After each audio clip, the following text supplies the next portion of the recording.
In front of you is the Roll Container RTLT, a practical solution for transporting laundry and textiles in laundries, hotels, and hospitals. This four-sided Roll Container RTLT is made of round tube construction. Roll Container RTLT features a galvanized zinc coating with an additional aqua lacquer layer. This provides corrosion protection and a long service life.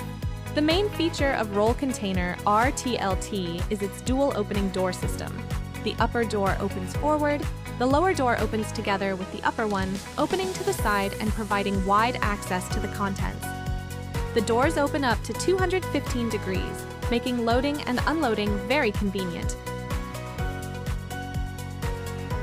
Reinforced welded joints at the wire-to-tube connection points ensure extra strength and durability, even under intensive use.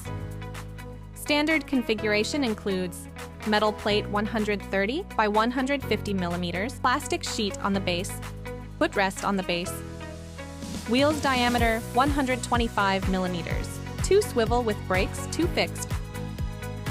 Optional equipment includes removable shelf, base bumpers, swivel wheels without brakes, metal pocket A4 or A5, internal cover, external cover.